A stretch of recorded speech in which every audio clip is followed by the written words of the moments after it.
and staff alike.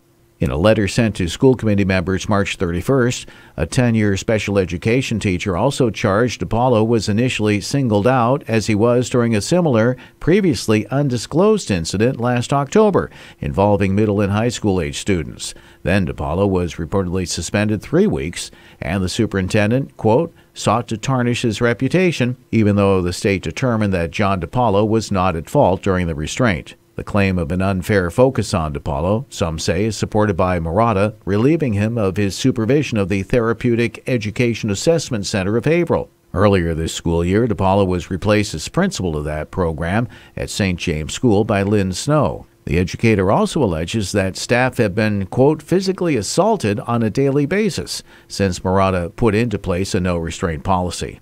Murata told WHAV she is, in fact, making changes. She said there's a lot of wonderful things about the Haverhill Alternative School, but she says that there is a lot of room to grow. She also says she knows it's frustrating and difficult, but in the end, she believes it is best to do things differently, saying that there is room for everyone to improve, adding that change is hard. Wood said the superintendent's changes might be over the top. The programs at St. James are being somewhat dismantled, it seems. Haverhill Education Association President Ted Kempinski said the union has approached Murata over safety policy and procedures.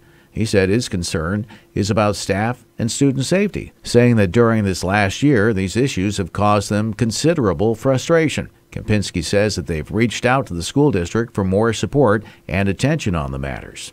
Concerns about DiPaolo being removed from the TEACH program also brought a recent complaint from a parent who says that she is heartbroken by the issues taking place and filed a formal complaint with the state saying that the school no longer follows her teenager's individualized education program. The school department was slow to respond to WHAV's questions sent last week. Murata responded Friday, only after Andrea Grossman, DCF spokeswoman, confirmed the agency has received a report and is investigating. There's more on this story at WHAV.net. And a 62-year-old Dracut man riding a motorcycle along 495 in Haverhill was seriously injured Saturday when he struck a ladder that had come off a pickup truck. Neither the Dracut man riding the motorcycle nor the 38-year-old Haverhill man driving the pickup truck were immediately identified by Massachusetts State Police. The motorcyclist was first taken to Lawrence General Hospital before being flown to Boston for treatment of serious injuries. The accident occurred on 495 southbound, south of exit 52. In WHAV sports, it's an off night for all the Boston teams. The Red Sox have their home opener tomorrow when they take on the Blue Jays at Fenway Park. The Celtics will be on the road tomorrow night playing the Washington Wizards. And the Bruins open up their Stanley Cup playoff run Thursday night when they host the Maple Leafs in Game 1 of the best-of-7 series. The New England Revolution, having lost this past weekend to the Columbus Crew, will be taking on Atlanta United FC Saturday night at Gillette Stadium. In high school sports, weather permitting, baseball schedule for today has Haverhill at St. John's Prep with Essex Tech at Newburyport and Brooks at Pingree. Softball, the schedule calls for Haverhill at Somerville, Reading at Methuen, and Georgetown at Rockport. Girls lacrosse today, North Andover at Haverhill, and a boys lacrosse Northeast Metro at Essex Tech. Remember, WHAV is the only Haverhill-based news source, and there's always more at WHAV.net, and that's where you can sign up for free digital news headlines. From the Edwin V. Johnson Newsroom, this is Win Damon. From Feature Story News in Washington, I'm Giles Gibson. U.S. President Donald Trump has designated Iran's Islamic Revolutionary Guard Corps as a foreign terrorist organization. The director of the U.S. Secret Service is leaving his job just 24 hours after the resignation of Homeland Security Secretary Kirstjen Nielsen. And the British government has laid out proposals to create an independent watchdog to regulate technology and internet companies. WHAV weather!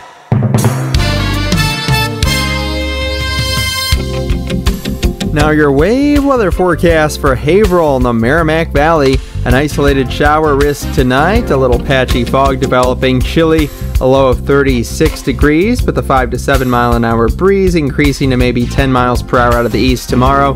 Much better chance for some scattered rain showers generally in the afternoon hours. A little more fog around as well. We'll get colder air pulling into the area for Tuesday night, so some scattered rain showers could actually mix with some snow, low 35, and then returning into the middle 40s, a stray snow or rain shower on Wednesday. I'm WHAV meteorologist Brian Ivy. Your next wave weather in 30 minutes. On air and online, all the time. 97.9 WHAV FM. WHAV broadcasts more Greater Haverhill news more often than anyone else combined. Support Haverhill-based news with your tax-deductible local support. Go to WHAV.net, click on the membership button, and thank you. From 97.9 FM, WHAV. Broadcasting on the Armstrong FM system, this is 97.9 WHAV. Catch the wave, WHAV, Merrimack Valley.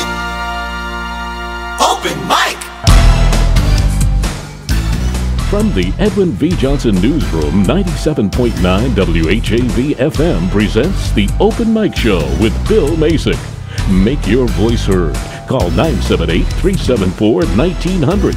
That's 978-374-1900. Good evening and welcome to the Open Mic Show. I'm Ralph Basilier, your host for this evening with my co-host Melinda Barrett. And tonight our first guest in the first hour is none other than our state representative, Andy Vargas. Andy, welcome. So good to be here. Thank you for welcoming me. You're welcome. Glad to have you here. So let's get right at it because you're the man of the hour. There's a lot to talk about. All right. First of all, congratulations. Since I last saw you, you've been assigned to the Ways and Means Committee. Yeah, thank you. I appreciate it. Very honored that we're on the committee that gets to work on the state budget. And looking forward to making sure that Haverhill's priorities are reflected throughout the budget. So thank you. Appreciate it, Ralph. Well, you know, you fund what is important to you. That's correct? right. A budget is your values, right? I mean, I agree. Where you put your money shows what your priorities are. It really does. I agree with you. Speaking of priorities, I know that you and I share something that I've talked about on the air, and that's our love for reading, our great respect and appreciation of literacy. And that's my segue into the Haverhill Promise. Sure. Yeah, thank you. So, Haverhill Promise is a citywide initiative that we launched in February of 2018 that focuses on making sure that every single child in Haverhill can read by the end of the third grade. And not only just read, but read proficiently. Because what people have identified is that is a top indicator not only for academic success, but for life success, career success, social success. When you look at the number of folks that are incarcerated right now, over 75% of them can't read above a third grade level, right? So if we want to do something about public safety, about education and economic opportunity, one of the top things that we can do is make sure that we're hitting that indicator of reading proficiency by the end of the third grade.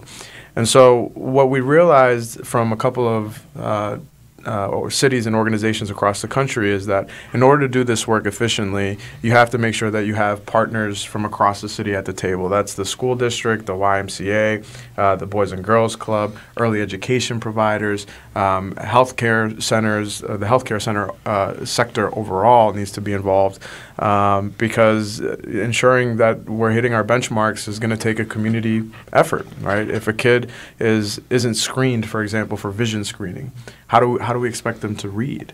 If a kid doesn't have food in their stomach, how do we expect them to read? And so that takes an effort that can't just rely solely on the public school system. It really takes an effort of a community altogether. So there are three broad areas that we look at for Haverhill Promise. One is school readiness, and school readiness includes everything from early education, pre-K, to nutrition, to vision screening. So essentially all the things that make sure that a child is even ready to learn, to begin to even learn, that has the tools to learn. The second bucket has to do with summer learning. We know that there's this concept called summer learning loss that happens during the summer, where some students advance in reading proficiency during the summer, and some students actually decline. Yeah, they lose about 3 months. Exactly. And so that just widens the gap that we see. And so part of the working group for summer learning we'll focus on is aligning all the reading programs that exist between the school district, groups like the WHAV, the Boys and Girls Club, and making sure that they're all talking to each other. And then that final group, and then I'll shut up, is the attendance group, because we know that if kids aren't showing up, that's the most basic thing that we need to do. And they have to show up on time. Correct. Because if you miss the first half hour of a class, I have friends that are teachers, and they say, if they come in late, I have 20 other children that are already there. I can't make up that ground for that child. That's right. That's exactly right. If they're not there on time, there's this ripple effect that happens, not only for the child, but sometimes for other students that are in the room as well, as the teacher tries to catch up with him or her. Yeah. So with the readiness part, you had mentioned, having kindergarten in place. You had mentioned nutritional programs. There's a few things that you and I certainly agree with, and this is conveniently right in the vein of it. I'm a big believer in certainly I'm certainly not opposed on any level to school breakfast programs, school lunch programs, any support that we can give. I mean, we throw away 40% of the food we make.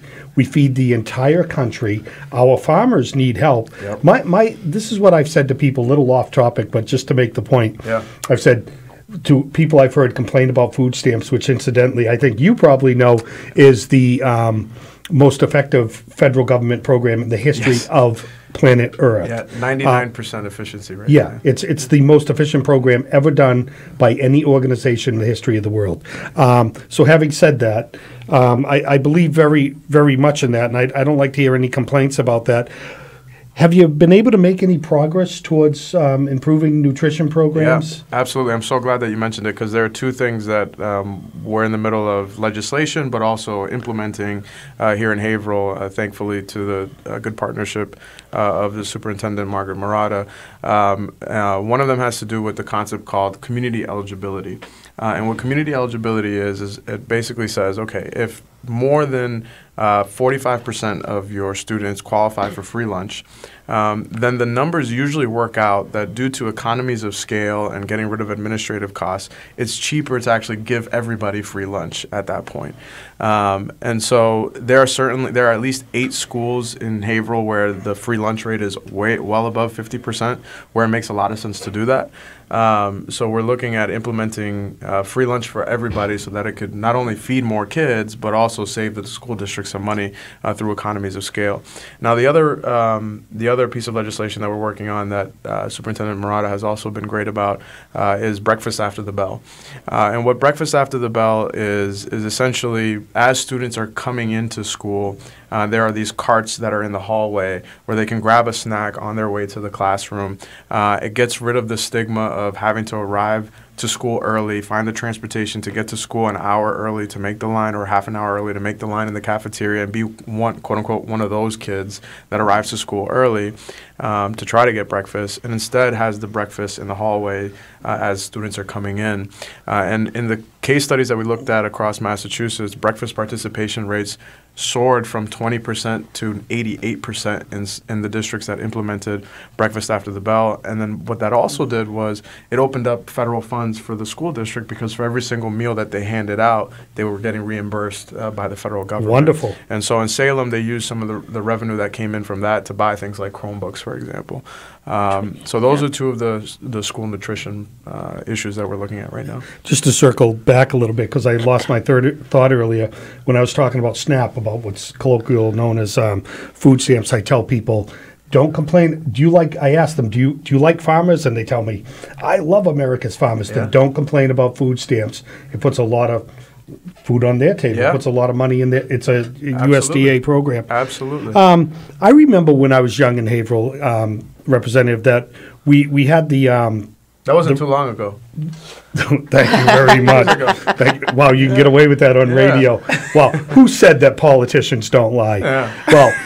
Well, we had the recreation programs, and the school department used to deliver lunches. Yeah. I imagine if these kids are hungry during the year, it's the summer doesn't magically relieve that. Are there any thoughts on that? Yeah, I mean, I think part of that is what you're hitting on is a broader conversation on education funding and programming in general. When you adjust for inflation and look at what the state was investing in education in 2002 and look at what we're investing in education today, we're actually investing less in education today than what we were in 2002, adjusting for inflation. So that's why you see cuts to things like the summer recreational programs that you were just talking about, music, arts, etc. And so part of what we're working on Beacon Hill right now is trying to create a funding formula that is more equitable and responsible to the needs of students in 2019 and not 1993 when that formula was actually created. How's that going? Yeah, it's moving along. It's tough. It's a really tough process. Yeah. And again, like I said, the formula was created in '93, and not to out myself here, that was the year I was born. So a lot has changed since Me then. too. Me too. I'm now part of the Me Too movement. The year we were born, I was right? also born in '93. Right. So, I mean, Commissioner Riley used an example. He said, in '93, we were all using Blockbuster. Blockbuster was the hot thing then. Yep. There's one left in America. Right. And wow. I didn't even know that. Yeah. Wow. True story. And he said, and today everybody's watching Netflix, right? So it just is an example of how much the world has changed, how much costs have changed. And so what we have to do is create a formula that is reflective of the costs, the needs, the technology, the advancements that have happened since 1993.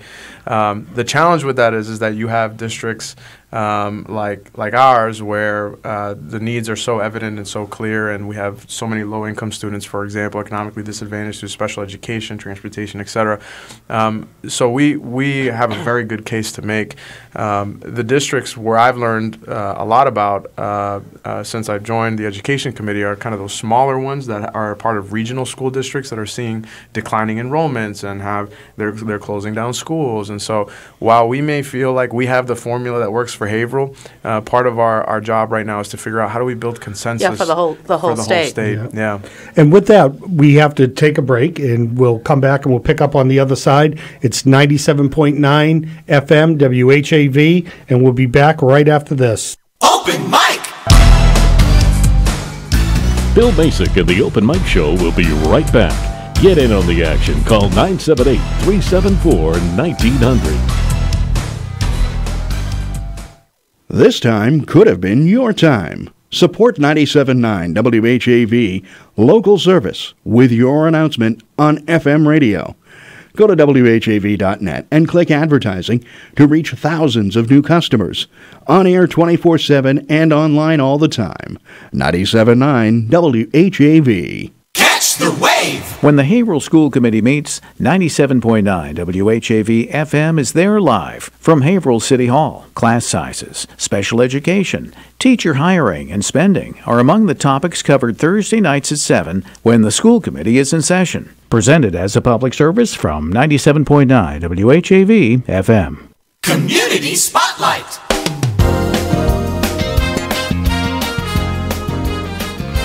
Heads Up Hilly's Aligned Credit Union, with offices in Haverhill, Methuen, and Amesbury, plan to offer several graduating seniors money for college, with applications due on May 3rd. To apply, students must be a graduating high school senior or current college student enrolled in an undergraduate course of study. Applicants must also be a current member of the Aligned Credit Union with an account in their own name. Students may sign up for a new customer account in order to apply for scholarship aid. For more information or to apply, visit alignedcu.com. Submit your own nonprofit events and announcements at least 3 weeks in advance. For best results, use the online form under the Contact tab at WHAV.net. In the Edwin V. Johnson Newsroom, this is John Lee. WHAV Open Mic!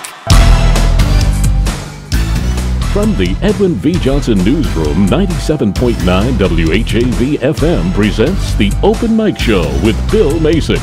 Make your voice heard. Call 978-374-1900. That's 978-374-1900.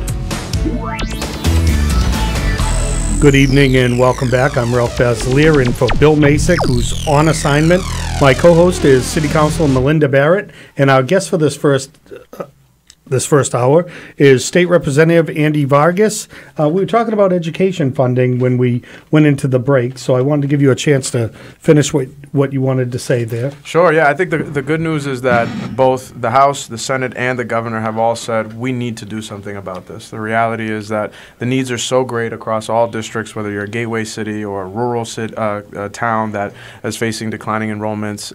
Everybody is saying that we need to do something about this. So something will be done, I think. Just finding the consensus on one item. Exactly. And one of the things that I'm going to be looking out for most is that we don't try to make everybody happy by doing a little bit across everybody, and instead seeing how we can do the most good where the most need is. Yeah. Exactly. Has to have some needs-based. Exactly. Because otherwise we're just passing another bill that, you know, is just soft, right? Yeah. And doesn't actually do anything to solve the problem. So there are going to have to be some tough conversations. There's always a limited amount of resources, and it's our job to make those tough calls and to ensure that those resources are best allocated to where the needs are greatest. Yeah. Well, speaking of education, Haverhill High Cinderella Closet is back in operation this year, and it seeks prom dresses and formal wear donations. These are for people who can't afford, prom dresses, so that they can still enjoy that experience. I mean, that's awesome. A highly anticipated event. If you're interested in helping, you can call the Haverhill High School office at 978-374-5700, and that's for Haverhill High Cinderella Closet, which is seeking formal wear and prom dresses for the May 28th dance this year. I wish them all the very best of luck. Very worthy program. That's fantastic. It's a good time to clean out your closet. Good time to clean out the closet. See if there's a dress that doesn't fit. Yeah, something you wore to a wedding, you know. Yeah, exactly. Yep. Exactly.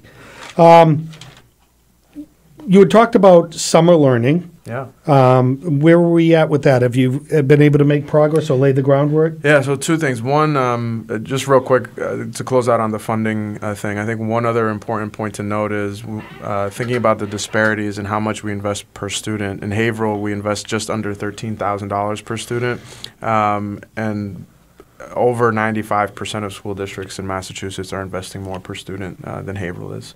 Wow. And that's a combination of a failure in a state formula, but also, figuring out how we can generate more revenue locally to be able to fund that as well.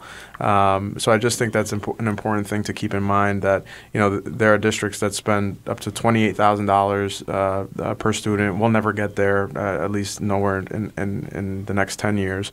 But nonetheless, I think we can challenge ourselves to do a little bit better, knowing all the needs that are across the district. And again, money doesn't solve everything, but when you've got leaky roofs and when you've got technology shortages and textbooks that are the same from when I was there, there's a clear need, and we got to fill it. So last week on the show, Counselor Tim Jordan was on. He was talking about some of the issues at the school.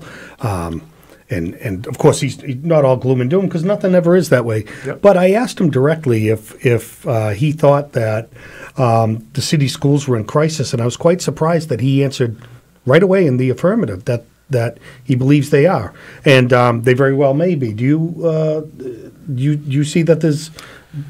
Yeah, I mean, I think crisis may be a strong word, but I would say that it's been approaching that point for a while. There are compounding issues ranging from special education to technology to the curriculum to capital improvements that need to be made. So there are a ton of issues, but I would say that from my understanding of the current administration and the good people that are in the school system right now, there's a deliberate and intentional effort to create the systems and the processes to be able to turn that around.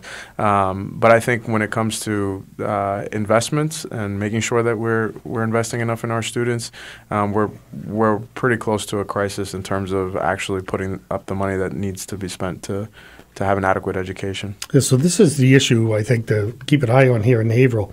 You had talked about with the importance of getting people to proficiently read by grade 3, and you had talked about one of the priorities there is attendance. How is it that you can improve attendance? Now, of course, we're talking about K through 12. Yep. So that's I guess it's a big question, but go ahead, take a shot at it. Yeah, so there's a couple of different strategies. I mean, one is just looking at our transportation system for the school district and seeing how that could be improved in a way that incentivizes better attendance. Then the second component has to do with sort of a social aspect of a student having somebody there for them, right? I think, and that's very difficult to articulate, but if you don't have a parent at home, then who is going to be that person to nag you, to care about you, to say it's important that you show up to school? And I think that that's where some of the counselors, whether it's at the high school or at the middle school, come in, where some of them do actually go out and do home visits and try to make sure that the students know that they're checking up on them and that they care about them and that they need to come to school. So I think it's a combination of creating the correct conditions. Right, and the expectations. And the expectation that, as well. You know, this is what is required of you at this point. Yeah. I think that expectation thing is something we don't spend enough time talking about. I know, for example, right now at the high school, and this may be controversial, but if you do poorly on a test, you can retake the test, retake the assignment, you know, until you get to a point where you're comfortable with it. And I understand that, you know, test scores and all that aren't you know, perfect indicators of school readiness and academic achievement, but there's a level of accountability there that we all had when we went through school, where if you messed up on your test, you got to study better the next time. Right, you know? And accountability at some point, it meets you in life. Right. Certainly does, yeah. Right. Certainly does. Right, exactly. I mean, if you didn't have your mother or your father, That's you right. know, expecting their expectations and making you meet those expectations. And they will read that. The students will reach them. If we say it's this high, you know, a lot of them will jump. They'll get up there. Well, I look back, you know, now as a 32-year-old adult, it's okay to lie on radio because no one can see you. Right, exactly. That old? I didn't think so. Right. You guys go ahead and do it. But I look back and I can't tell you, and you know, I'm not trying to be a terribly sentimental guy here. This isn't the Delilah show, but my God, what a difference a couple of teachers made in my life. Yeah. So, you know, Joe Macy's and Joe LeBlanc and Mike Indrasano, Liz Buzianis, God bless you and thank God for you. We have to go to break. It's 97.9 WHAV. I'm Ralph Baslier with Andy Vargas and Melinda Barrett, and we'll be back right after this. Open mic! Bill Basic and the Open Mic Show will be right back. Get in on the action. Call 978-374-1900. It's 6:30.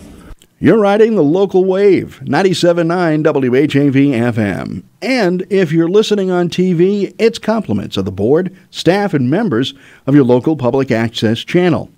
Thanks for being tuned in to the Merrimack Valley's Wave. Local news and the best music. 97.9 WHAV. How does one man get himself into so many impossible situations? This is a question you'll probably ask yourself when you follow another hilarious adventure of Throckmorton P. Gildersleeve.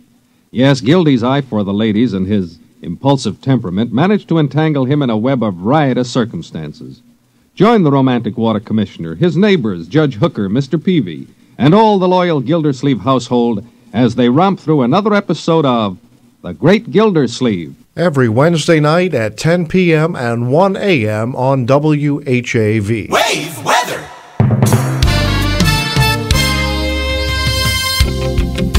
Now your wave weather forecast for Haverhill in the Merrimack Valley. An isolated shower risk tonight, a little patchy fog developing, chilly, a low of 36 degrees, but the 5 to 7 mile an hour breeze increasing to maybe 10 miles per hour out of the east tomorrow. Much better chance for some scattered rain showers generally in the afternoon hours. A little more fog around as well. We'll get colder air pulling into the area for Tuesday night, so some scattered rain showers could actually mix with some snow, low 35, and then returning into the middle 40s, a stray snow or rain shower on Wednesday. I'm WHAV meteorologist Brian Ivy. Your next wave weather in 30 minutes.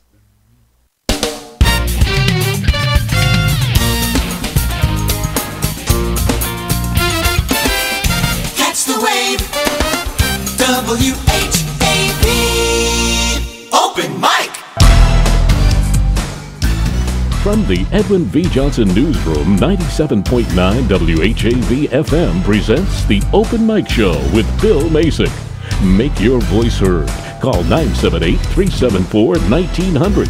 That's 978-374-1900. Good evening. Welcome back to the Open Mic Show, WHAV 97.9 FM. It's just after 6:30. My co-host tonight is City Councilor Melinda Barrett, and our guest for this first hour is State Representative Andy Vargas. Representative, let's talk about housing. Yeah, let's do it. So I think we all know how much of a crisis this is, and here I would call it a crisis. The number one issue that we get calls for in my office has to do with housing, whether it's people that are being forced out of their homes or that can't find rent in Haverhill, can't come up with a down payment to qualify for some of the mortgage programs that are out there. Housing is a tremendous issue that we're facing, not only in Haverhill but across the state. Right now there's a shortage of hundreds of thousands of affordable housing units across the state, and part of the challenge is, in my opinion, is making sure that other cities and towns are pulling their weight, right? I mean, we in Haverhill do a pretty darn good job when comparably to other cities and towns. Just above 10% of our housing stock is affordable. So we're doing we're doing what we should be doing. I think I texted you that once at a council meeting. You might have, yeah. 10%'s a good chunk. What is this guy doing? Yeah. So it's oh, that's right. Yeah, the guy that came from the other town. Yeah. Yep, exactly. Like, go build it there. Yeah. So I filed a housing bill this session with the chair of the housing committee, Chair Honan, that would try to incentivize housing production because part of this is supply demand, right? If we only have so much of a supply and the demand is so high, then people are going to be able to charge whatever they want for rent or whatever people are willing to pay, and so. Our bill tries to incentivize greater housing production, lowers that threshold from a supermajority to a simple majority for city councils or legislative bodies to approve projects. I remember there were a couple of projects that didn't go through when I was on the council because we didn't have a supermajority, and we did have a simple majority. Yep. So essentially, in those cases, the rule, we have minority rule, right? Because a minority is able to hold it up. What about portable vouchers for folks so they don't, if they can't find the appropriate size apartment in Haverhill, they just get a portable voucher that they can go someplace else in the state, even if it's like Groveland or Georgia, a surrounding area that might have a little what they need. Because you hear that people can't find 3 bedrooms or 4 bedrooms. Right. A portable voucher, so they're not tied into a certain type of housing. It's just they give you $1,000 towards your rent. I think that's a great idea. I mean, I don't know if that's doable. I haven't looked at that specifically yet, but I don't see why that would be because a bad broadens idea. the field that you can look in. Right, and you can start to dig into that list, that backlog that we have. There are people that have been on the Haverhill list, for example, for over 4 years. Yeah, I think it's 7 years long, 8 years long. It's terrible. It's tough. Now, I was a little surprised to find out recently that there's actually a housing crisis, quite frankly. I was a little surprised to find out about that, and I gave it some thought. And when I looked at the context of the last 20 years, right here in the city I live in, for all this talk about a great economy, I've seen people go backwards in droves. For 2 decades that, so since I was 12. So for 2 decades, and then you talk about I know I just got that. So yes, I'm 32. And then well, you guys really. But to that point, to that point, I think we've, as a society, for a long time, we thought economic growth and productivity is the only indicator, right? As long as we're growing as an economy, that's what's important. And we've hit a point now where I think we realize that a rising tide doesn't necessarily lift all boats, right? That's right. So to me, the biggest measure is, not to interrupt you, what I think is, just personally, my gut feeling is savings. Most people can't handle a good amount of people a $400 emergency. Yeah. You got to be kidding me. In America, set of tires. that's stunning they can't to get me. them. Right. Right. So, while the unemployment rate is historically low right now, you have to look at what wages are and how wages have kept up with inflation. And the reality is that they haven't. And that the American worker today has less buying power than what he or she did in the 1970s, for example. I believe that. And so I think that's a conversation that is happening more often now, where we're not only just saying, well, great, GDP is this, and, it looks like things are getting nice around downtown, and more so, what is the quality of life for the average American? What is the quality of life for the average Haverhill resident that's working, 40 hours a week on whether it's a minimum wage job or, a little bit above that. So I'm glad you mentioned that point. And I don't know how you feel about this, Representative, but I'm going to be very frank. I'm going to go out on a limb how I feel about it. In the United States of America, if you're working full-time, you should be earning a living wage, and you should be able to have health insurance too. I mean, that's the way it was for our dads and our grandparents. They're willing to go to work full time, and they could buy you could buy a little house, you could pay your bills, you could have some money in savings for an emergency. Yep. Put food on the table. I think it's the greatest issue of our time that in 2019 in America, you can work full time, 40 hours a week, and still be poor. Yeah, and to that I say, to Walmart, the biggest offender. Yeah, the biggest offender. Walmart has their employees work just enough hours so that they aren't full time and only makes certain money, and then they actually hold classes on how to apply for food stamps. Yep. And corporate welfare. While they're making billions of dollars and reaping crap loads of tax breaks. It's obscene. And this was my issue. I came up with this thing that the Baker administration introduced 2 years ago. It's called the EMAC, the Employee Medical Assistance. I'm going to fail with that C. But basically what EMAC was intended to do is raise revenue for a shortfall in mass health and raise it by asking employers that had employees on mass health to pay a fee per employee. But the problem with that was that it also hit small businesses, right? So I had you have to scale everything like that. Right. So I had the coffee shops downtown. I had nonprofits contacting us saying, "Hey, we can't afford this." Yeah. But I do like the idea of EMAC for something like a Walmart, right? If you're out here, only telling people they can work 20 hours a week and then showing them how to sign up for mass health and everything else, then you should be pitching in to pay for that.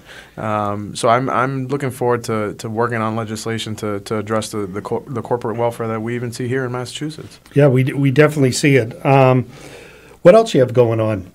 There's a lot. Vaping is a huge issue right now. Yeah, isn't that a new among young people big issue? Yeah, and the challenge with vaping is that the e-cigarette companies will brand themselves as putting out products to help people stop smoking cigarettes, which is a good thing. We want to make sure that we allow that to happen. But they couldn't stay away from that market but of they, news to. But they put nicotine in it, right? Well, but and then they have like Juul. If you go to their website, it's all young kids. So there was one company, and thankfully the AG was able to sue them. This company was marketing their e-cigarette products on a K through 12 homework help website. Wow. So when you're marketing on a website like that, and then also saying that you're a cessation tool, it's just all BS. Yeah, that is BS. I'm not a doctor, but I sometimes like to act like I'm one. I'm not a doctor, but it just seems to me that heating up oil, like I wouldn't sit at home and heat up olive oil. You know what I'm saying? But I'm not going to go down to Market Basket, get my Goya, heat it up and inhale oil vapor. Well, that's the challenge is that kids think it's just water vapor, right? Yeah. You'll ask them, this it is has water chemicals. vapor. Yeah, it doesn't seem Never like, mind to the me like nicotine. it's good to me. There's like it's good other for chemicals. Right. And so what we learned from cigarettes, we're trying to apply to e-cigarettes now. And what we learned from cigarettes was that young people are incredibly sensitive to price variation. So when we imposed the tax on cigarettes, youth use dropped dramatically because they said, well, I can't afford this anymore, right? E-cigarettes are incredibly cheap. A pod like this is like $4.50. And if you already bought the electronic thing, you're just dropping $4.50 every so often. And the electronic thing we're talking about is a lousy $6 or $7 or $8, right? Yeah, it's like a USB, exactly. Right. So let's look at what we did to address cigarette use amongst young people and apply that to e-cigarettes now. And so we have a bill that would apply a excise tax on e-cigarette products similar to the tax that's on cigarettes. It would still make e-cigarettes a little bit cheaper than cigarettes themselves, because we want to make sure that it's a cheaper option still for people who are trying to quit cigarettes. But if the cigarette issue is a template for us, it's a good one to show us that if we increase the price, youth usage will go down. And Haverhill's Board of Health has initiated, they're a little ahead of the state, and they've stopped selling flavored, other than menthol and the blue one, the green one. You can sell those still at convenience stores, but any of the flavors, you have to go to a tobacco shop where they will ID you. Right. I was behind someone at a red light today, and they let down their window, and all of a sudden they were vaping. Yeah. Oh my God, it was like Los Angeles. I can't believe like how you, with a fan with positive pressure, put all that much heated oil in your lungs. Yeah. I'll never get over it. But yeah, I mean, it's I have children who are young, your age and younger, and one of them has recently taken up vaping, and I'm pulling out my hair over it, and try to tell. One of those things is like 15 little pod is like 15 the equivalent of 15 cigarettes in nicotine. Exactly. So Council Barrett's not helping me feel better, but I mean, I've got 4 children, and I've got one of those children who, every family has one, and try to tell them that it's not good for them. And it's a new norm among young people, unfortunately. I see it everywhere. They polled high schoolers statewide, and over half of them said that they vaped before. Yeah. And when I was in high school, the number was like 5%. Well, I'm ready to go out on a limb and commit on the show that I am 32 years old and not going to start vaping. High five. There you go. Not going to start vaping. I'm ruling it out. Yes. With that, we're going to take a quick break. It's 97.9 WHAV. I'm Ralph Basilier. We'll be right back with City Councilor Melinda Barrett and State Representative Andy Vargas. Open mic! Bill Masick and the Open Mic Show will be right back. Get in on the action. Call 978-374-1900. Local information and the best music. This is Public Radio for Greater Haverhill and the Merrimack Valley. 97.9 WHAV. Catch the wave! Melinda's Garden Moments help gardeners create and maintain a healthy, beautiful garden with ease, inside or out and all year long. This is Melinda Myers, inviting you to tune in every weekday morning, right here on WHAV. You'll learn creative ways to grow your own vegetables and herbs while beautifying your landscape. Eco-friendly lawn care, flower garden design basics, unique container gardens, attracting birds and butterflies to the landscape, and much more. Again, please join me weekday mornings for Melinda's Garden Moment for a very environmentally friendly approach to gardening. Remember, only local radio can bring you this feature opportunity, but only WHAV does. WHAV Open Mic! From the Edwin V. Johnson Newsroom, 97.9 WHAV FM presents the Open Mic Show with Bill Masick. Make your voice heard. Call 978-374-1900. That's 978-374-1900. Good evening. Welcome back to the Open Mic Show on 97.9 WHAV. I'm Ralph Basilier, here with City Councilor Melinda Barrett and State Representative Andy Vargas. Andy, I know you have to step out for a board discussion, but I heard there's some news in the Personnel Department in your office. Thank you. I appreciate it. And before I close, I just wanted to thank you and Councilor Barrett for having me here today. Happy to have you here anytime. To have WHAV in our community. Local news is something that's vital for our democracy at every single level. Absolutely. So thanks for what you do. So there's I hired a new aide in my office. His name is Emra. The best way to reach him or me would be to email my state email, which is andy.vargas@mahouse.gov. And I'll also give you our office phone number. It's 617-722-2396. And lastly, I'll just close with, I meet with constituents on a weekly basis. I make sure that I'm in Haverhill coffee shops, whether it's Battlegrounds, Wicked Big, Caldi's, A1, etc., at least once a week. So if you have any questions, any ideas, whether it's for legislation or a particular constituent issue that you may have, certainly don't hesitate to reach out to me. Today I want to give a shout out to one of my constituents. Her name is Michelle. She came forward and we met today. She talked about her son. She lost her son who was in the military but lost him to a wrong-way driver. And is using her son's story, her story, to try to create an alert system to alert drivers, similar to a silver alert or an amber alert that we get on our phones if there's a wrong way driver in the area, so that we can all pull over or be a little bit more cognizant. And so stories like those are the ones that create better policy, better ideas. And so always feel free to come forward and call my office so that we can sit down and try to advance an idea that you may have to make society a better place. So I want to say thank you to Michelle for growing the courage to share her son's story, and we're going to look forward to doing our best to implement that idea. You know, my friend John Racca died recently. You all know John. Gentleman. Last piece of advice he gave me, because I had become a chair of a commission: listen, Ralph, listen. And you're doing that. Thank you very much for coming in, Andy. Always a pleasure. Drive carefully. Thank you. 97.9 WHAV. It is 6:47, and Representative Vargas is just going to excuse himself.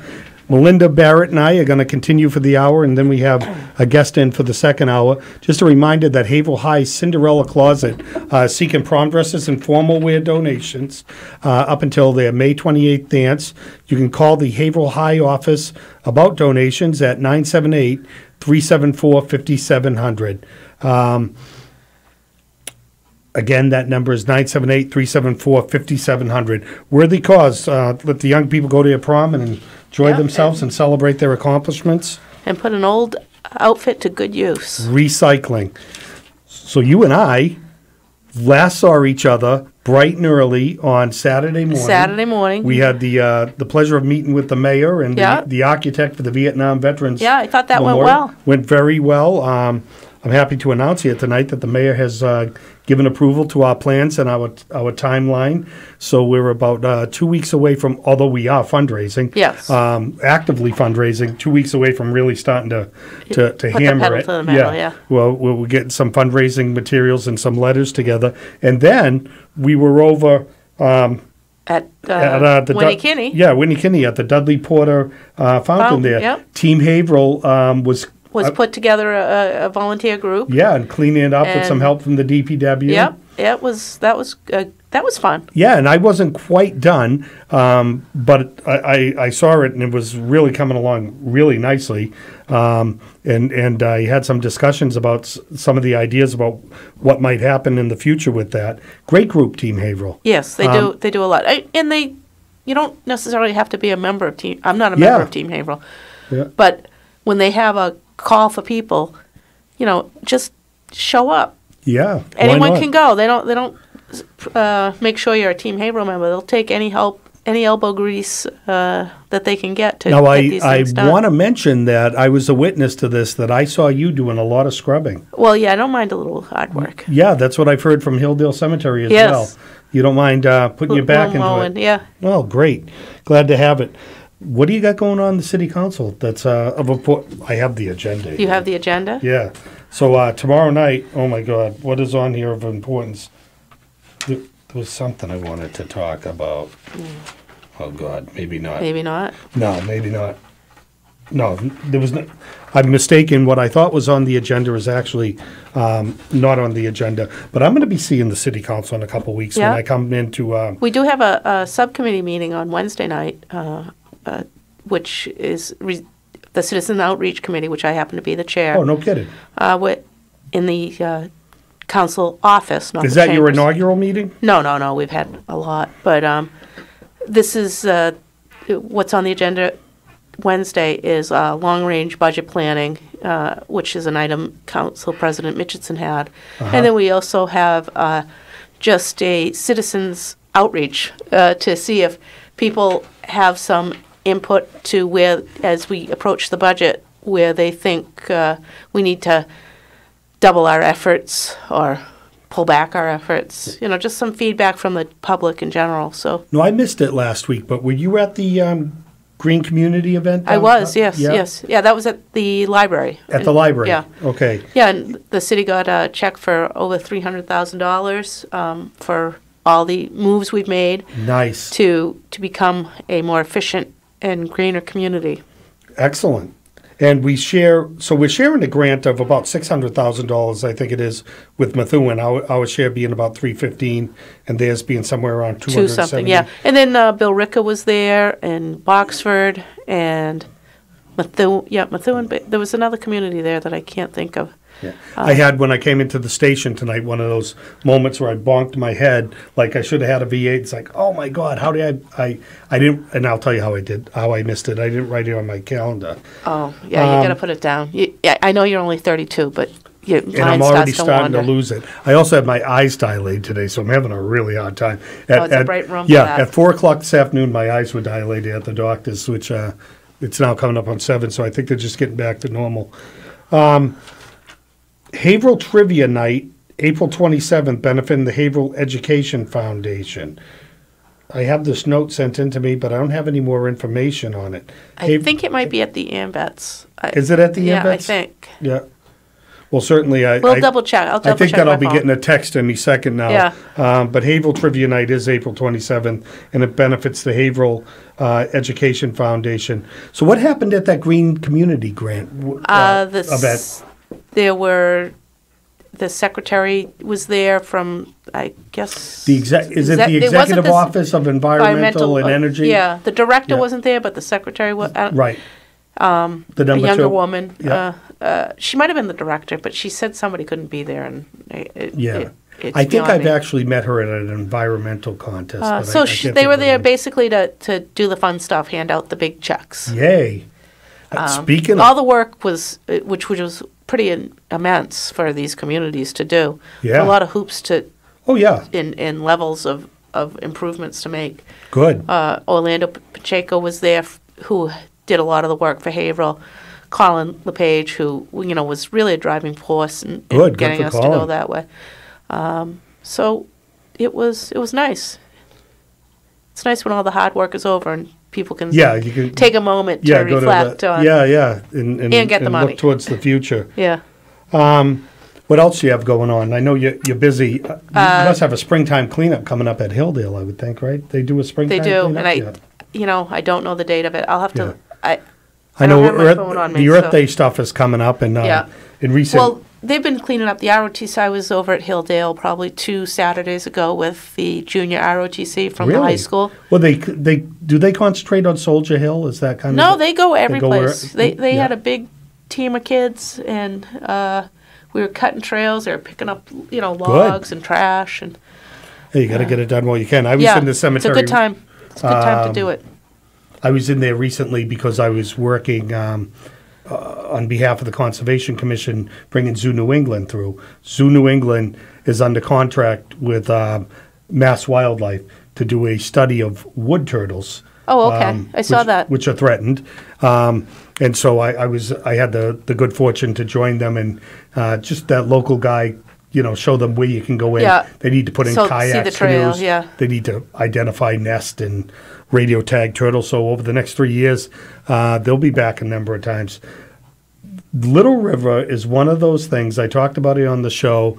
And Lisa Marzelli from Team Haverhill said, well, that's a great thing for their annual event there.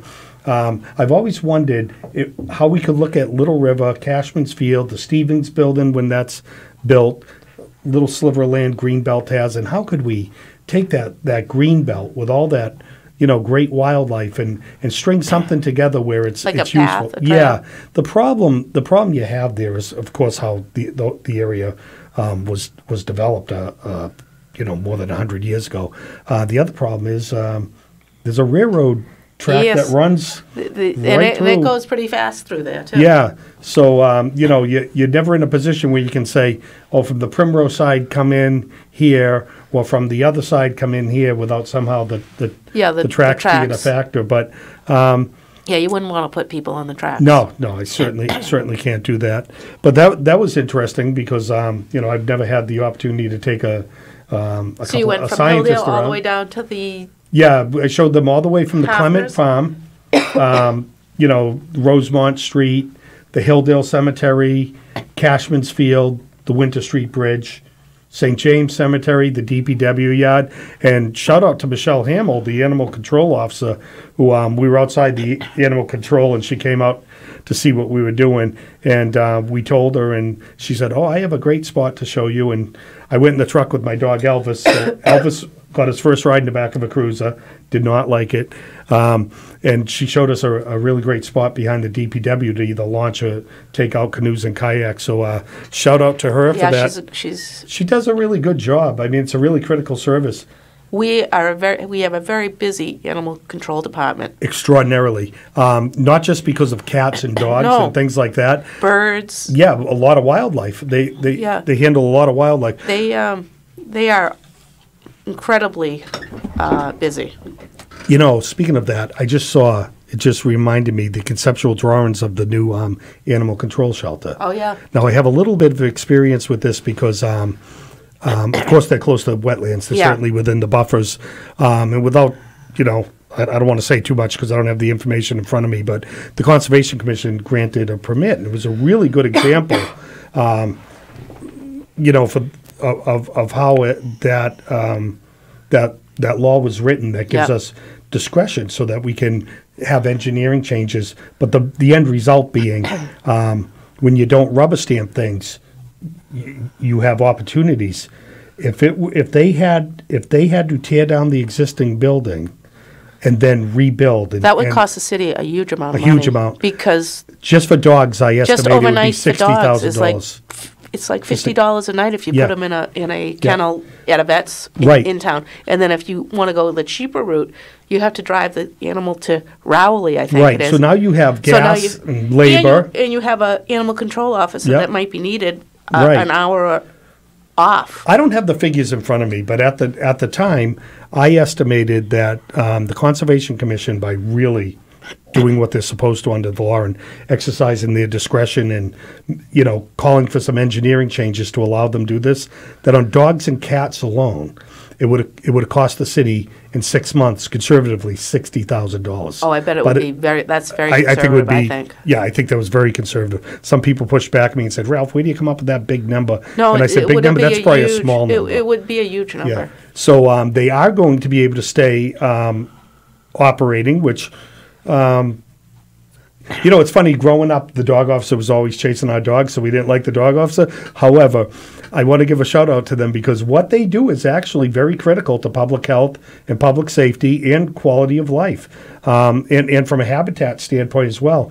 I think she told me, I think the number was 57 barred owls that have been taken out of Haverhill because of poisoning. People poison rats, the owls feed them to a rehabilitator, I think up in Epping. So they do a lot of really great work there. With that, I have to go to break. This is 97.9 WHAV. I'm Ralph Baslier, in for Bill Masick, who's on assignment. My co-host this week is City Councilor Melinda Barrett, who really, really can scrub granite good. So if anyone ever needs her. And we'll be back after this. Open mic! Bill Masick and the Open Mic Show will be right back. Get in on the action. Call 978-374-1900. It's 7 o'clock. WHAV LP Haverhill.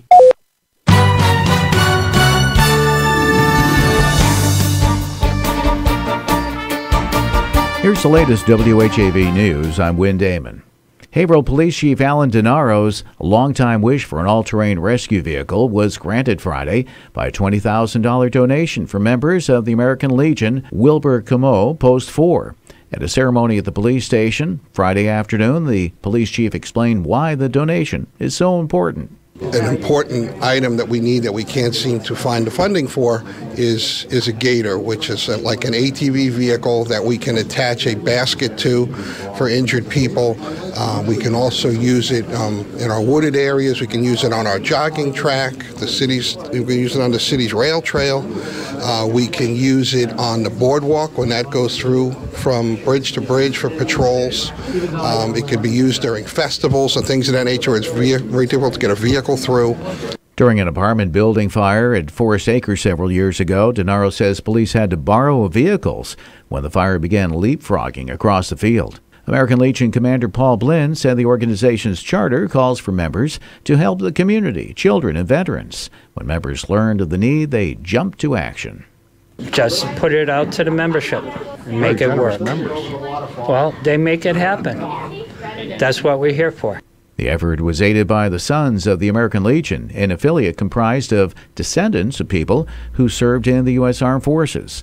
One of those sons, Fred Simmons, and other members were on hand to make the presentation of an enlarged ceremonial check. A 62-year-old Dracut man riding a motorcycle along 495 in Haverhill was seriously injured Saturday when he struck a ladder that had come off a pickup truck. Neither the Dracut man riding the motorcycle or the 38-year-old Haverhill man driving the pickup truck were immediately identified by Massachusetts State Police. The motorcyclist was first taken to Lawrence General Hospital, then by med-flight to Boston for treatment of serious injuries. Trooper Daniel Schumacher reports the accident occurred on 495 southbound, south of exit 52 in Haverhill. The driver of the pickup truck was cited for driving with an unsecured load. And Haverhill and Methuen were among the communities formally awarded state grants Friday to undertake energy conservation measures and clean energy projects. As WHAV first reported in December, the cities have been designated as green communities. Haverhill was awarded $314,000, while Methuen received $268,000. The awards were presented by Department of Energy Resources Commissioner Judith Judson during a ceremony at Haverhill Public Library. Besides Haverhill and Methuen, the Baker-Polito administration gave Green Communities designation grants to Billerica, Boxford, Dracut, and Merrimack. Under the Green Communities Act, cities and towns must meet 5 criteria to be designated a green community and receive funding, including reducing municipal energy consumption by 20% over a 5-year period. Back in December, Mayor James Fiorentini said the city worked on the application with help from the Merrimack Valley Planning Commission. Besides $300,000 for energy efficiency projects, the mayor said there's a potential for another $1 million over the next 5 years. As early as March of 2017, Councillor Colin LePage advocated for the green designation, having Joanne Becerra, Deputy Director of the State Department of Energy Resources, address city councilors. State Senator Diana DeZoglio and Methuen State Representative Linda Dean Campbell, who also represents a part of Haverhill, were among those attending the ceremony. In WHAV sports, it's an off night tonight for the Red Sox, the Celtics, and the Bruins. Red Sox have their home opener tomorrow afternoon at 2 o'clock against the Blue Jays, while the Celtics are going to be on the road tomorrow night playing the Washington Wizards. And the Bruins open up their Stanley Cup playoff run Thursday night when they host the Maple Leafs in Game 1 of the best-of-7 series. On the high school schedule today, weather permitting in baseball, it's Haverhill at St. John's Prep, Essex Tech at Newburyport, and Brooks at Pingree. Softball, the schedule calls for Haverhill to be at Somerville, Reading at Methuen, and Georgetown at Rockport. Girls lacrosse today, North Andover at Haverhill, and in boys lacrosse, Northeast Metro at Essex Tech. Remember, WHAV is the only Haverhill-based news source, and there's always more at WHAV.net, where you can sign up for free digital news headlines. From the Edwin V. Johnson Newsroom, this is Win Damon. From Feature Story News in Washington, I'm Giles Gibson. US President Donald Trump has designated Iran's Islamic Revolutionary Guard Corps as a foreign terrorist organization. The director of the US Secret Service is leaving his job just 24 hours after the resignation of Homeland Security Secretary Kirstjen Nielsen. And the British government has laid out proposals to create an independent watchdog to regulate technology and internet companies. Wave weather!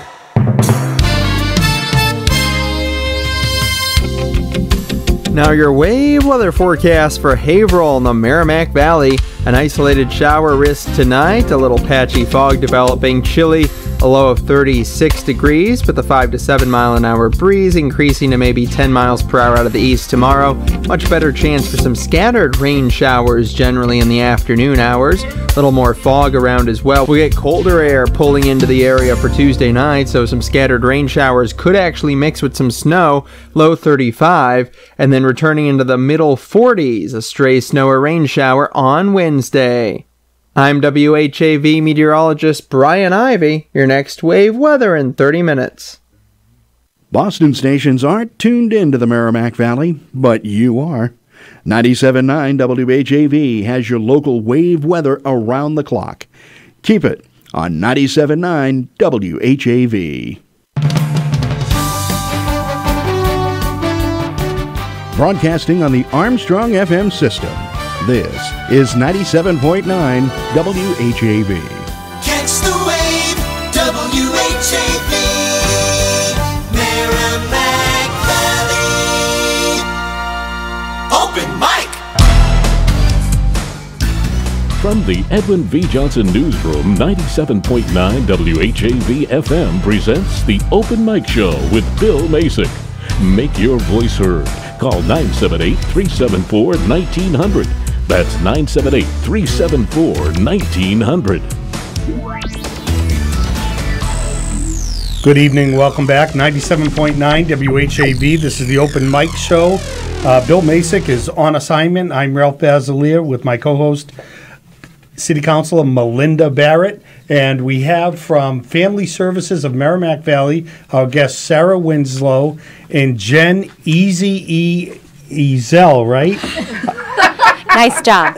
Nice job, Ralph. I tried. Ezel. Yeah. Ezel. Wow. It's not as hard as you think. And it's fun to say, Ezel. Ezel. Ladies, welcome to WHAV. We understand you have a lot going on. We were talking beforehand a little bit about some of the things you do, mentoring, Big Brother, Little Friends. Big Friends, Little Friends. Little Friends. So I know you have a lot to talk about.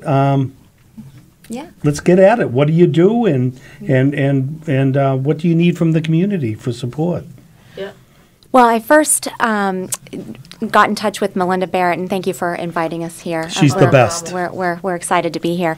But I first reached out to Melinda back in November, actually, because we had over 30 kids on the wait list for mentoring, and these are children between the ages of 6 and 14 in the school system who are out there looking for a mentor, looking for someone to be a sounding board for them and show them a different perspective and show them a different way of life, or just playing sports, going out, baking, just having another adult friend that they can trust. And Melinda was so great in helping get the word out for me.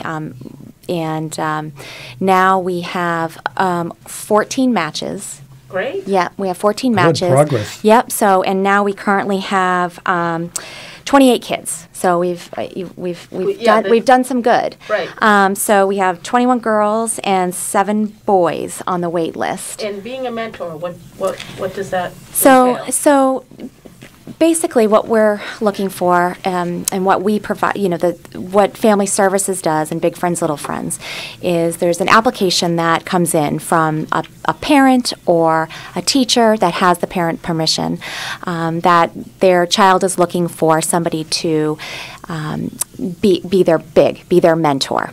And so what a mentor does is, take them out in the community once a week, just to, show them maybe there's a local football game or a local, baseball game. It doesn't even have to be anything that costs money. It's just about building a relationship and building trust with another adult, and to help them achieve and help them build self-confidence. And what we're finding with Haverhill, right now, according to the Census Bureau, Haverhill's population is about 63,000 people. That's probably more. Yeah. Okay, about that? Okay. Yeah. So about 23% of that population are 18 and under.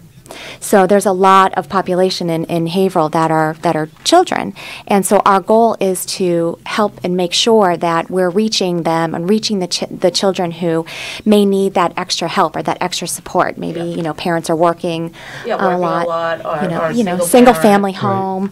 They just need somebody to show them. Yeah, you don't have to adopt the child. You're just somebody that'll go bowling with them, or yes, bring them to a movie. Yeah, just and someone that they're building trust in as an adult, a different perspective from a parent's. Yes, yeah. Right. I had a mentor. I was very fortunate, a neighbor when I was young. You? Yeah, I did. I was very, very lucky. God rest his soul. Jack O'Donnell. His family is still here in Haverhill. Was my neighbor, and between him and the Marine Corps, probably kept me out of prison. Oh, that's great. Yeah. Well, maybe that's an exaggeration, but it certainly helped me to have a good life. Yeah. Yeah. Literacy, mentoring and good teachers.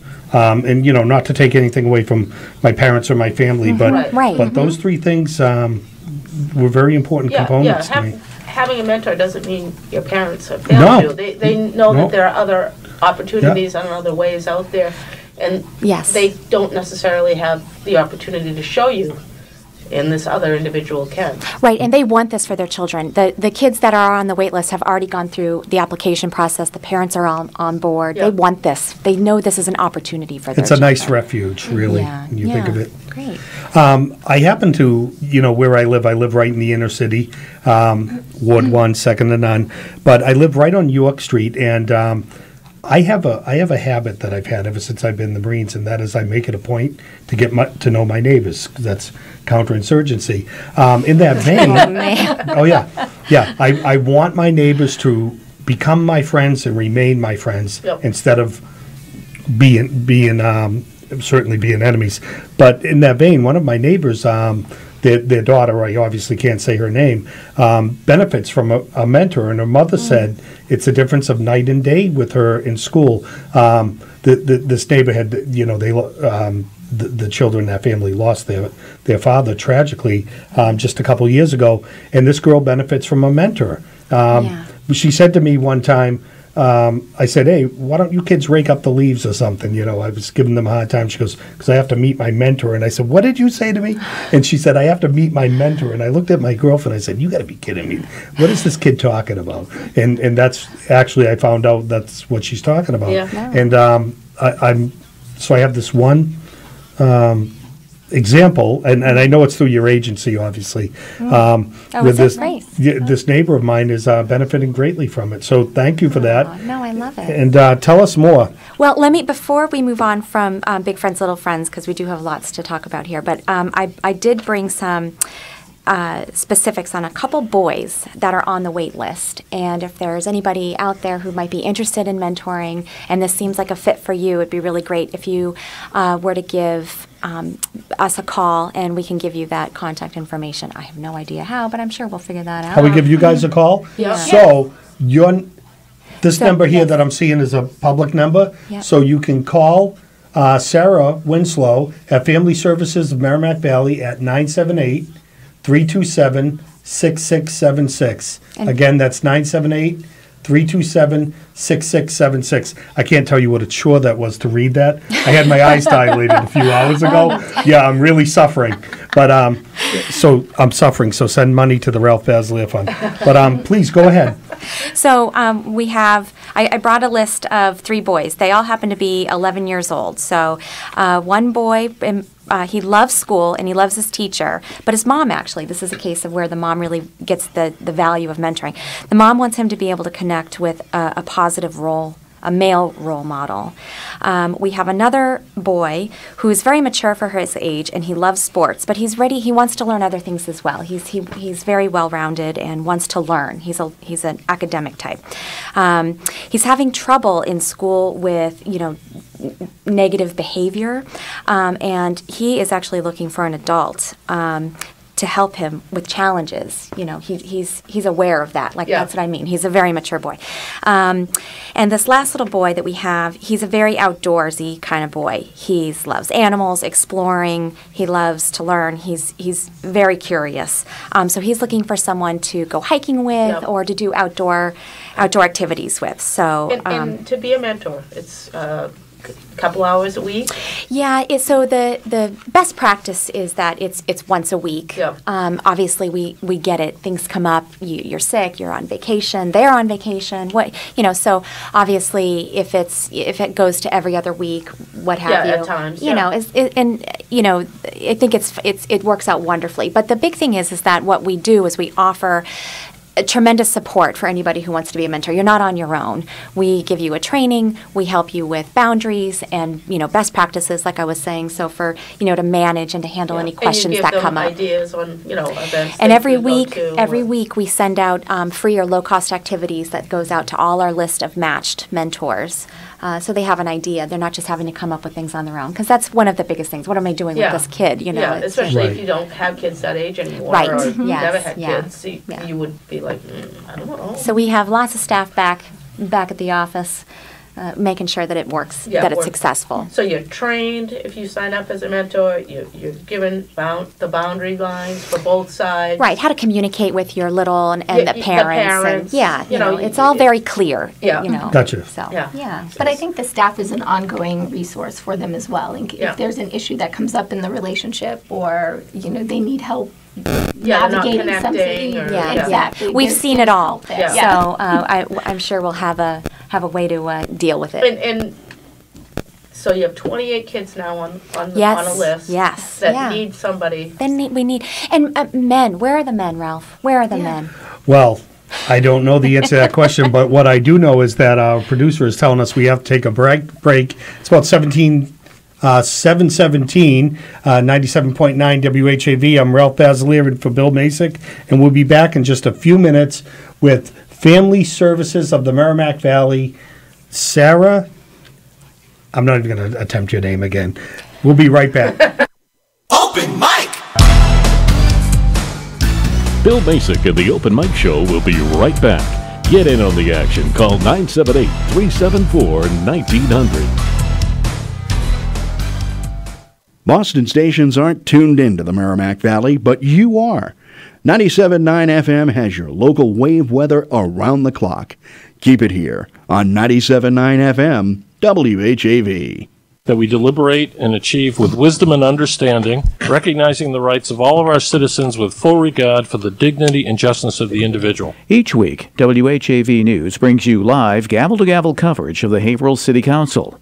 Listen to 97.9 WHAV FM each Tuesday night at 7 when the City Council is in session from the Theodore A. Pelosi Jr. City Council Chambers in City Hall. Presented as a public service from 97.9 WHAV FM. Community Spotlight. The Atkinson Congregational Church debuts monthly Wednesday night dinner parties. Members of the community are invited to monthly dinner parties free of charge on the first Wednesday night of each month, starting at 6 p.m. Overseen by Pastor Jim Thomas, the effort aims to foster connections and conversation between locals, exploring what he calls hard questions over family-style meals. The 90-minute sessions take place in Lovejoy Hall, attached to the church, at 99 Main Street, Atkinson. No advance registration is required. More information is available at atkinsonconnections.org. Submit your own nonprofit events and announcements at least 3 weeks in advance. For best results, use the online form under the Contact tab at whav.net. In the Edwin V. Johnson Newsroom, this is John Lee. WHAV. Open mic. From the Edwin V. Johnson Newsroom, 97.9 WHAV FM presents the Open Mic Show with Bill Masick. Make your voice heard. Call 978-374-1900. That's 978-374-1900. Good evening. Welcome back. 97.9, the Open Mic Show. I'm Ralph Basilier with Melinda Barrett. And from Family Service of Merrimack Valley, we have Sarah and Jen with two N's. All right. We're talking about, when we left off of the break, we were talking about the mentoring program for young people. So why don't we pick up there, Jen? Yeah, so I do want to put the ask out there. If any of you are interested in mentoring or want to learn more about it, you can give me a call at 978-687-6681. That's my direct line. And I can walk you through what it looks like. I promise it's not as scary as it sounds. It's really just about giving an hour to a week to a child in your community, and that's what the need is. The need is great at 28 kids, so anybody can be a mentor. Yeah, and if for some reason you don't remember the number Jen read, you can contact me and I will put you in touch with Jen. You can just find my email on the city website. And all right. What else you got, ladies? Well, there are other programs that we work with in Lawrence with the youth, focused mainly on the youth, and one of them is the youth parenting program. And this is an intensive case management program where we work with young teenagers and young kids who are pregnant. And the way that we work with them is to help help them stay in school, help them maintain a healthy lifestyle, but also help them prevent a second pregnancy during their teenage years. So we're currently in Haverhill doing that work, and we're also working with a Nurturing Fathers program, which helps young fathers learn skills to interact with their kids and become better role models for their children. And our CASA program, which is our court-appointed special advocate program, is all throughout Essex County and currently in Haverhill as well. Currently, there are 12 to 24 cases active in Haverhill for court-appointed special advocates. And these are special advocates for children. Special advocates for children, so they're children within the foster care system or have been removed from their home, and these mentors, these caseworkers are trained by our organization, and they work as the advocate for the child. So they do all of the research on the child. They work with their social workers, their schools, their parents, their grandparents, and really work to make the best decision with regards to the child and what happens to them through the process. So good. Sounds like good stuff. Yeah. The child advocate that you're speaking of, did you say CASA, court-appointed special? Court-appointed special advocate. Yes.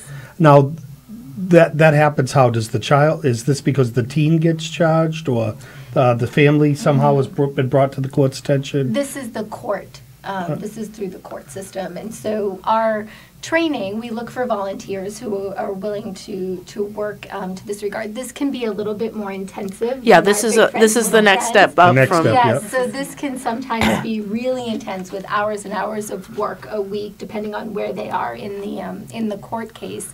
But these come through the court system, and they look for these individuals, these volunteers, to help determine what's best for the child. Yeah. Now, it seems to me you must have some success stories with the mentoring and the child's advocates. And yes, well, just to demonstrate how important the CASA volunteers are, is there was this one child that was removed from the home, and throughout the entire year that they were working on this case, they couldn't find any relative. They couldn't find grandparents. They couldn't find the father. And so it was the CASA advocate about 12 months in who just randomly went on Facebook to try and track down the father of this little child and found him. He knew he had fathered a child, but he didn't have any information. He didn't know where they were living or what the situation was. Wow. He didn't stay in contact with them. And through months of work, but it was really this mentor, this advocate's just ingenuity in looking for answers. The child was reunited with the father and is living with him and his family, his second family, in one of the Carolinas. Wow. So, wow, good for them. That's yeah, good. But I think that's the impact that a court-appointed special advocate can have. That's a lot of impact to get a child back. Reunited. Basically, you from reverse, fostering it's almost to a like they're family. orphan, yeah. Yeah, he had been in and out of like 3 or 4 foster homes through that Wow. time, and so but he eventually ended up reunited with his You just father, never his know biological dad. Just never know sometimes what people are going through. What else have you ladies been up to Where to begin? that you can talk about on radio? I stole Andy Vargas's Altoids, by the way. If you guys want Altoids, compliments of Andy Vargas. Thank you, Andy. Yeah. Well, we do have our gala coming up on May 3rd, so that's just a few short weeks away. Where is that at? That's at the Renaissance right here in Haverhill. So we have 2 flagship events every year. One of them is our Bola Strike for Kids. That we actually host at Academy Lanes. Melinda was there. I went. She's mean with the bowling ball. I think I won. Yeah, I heard that won. you're well known in bowling circles, Melinda. Yeah. Yes.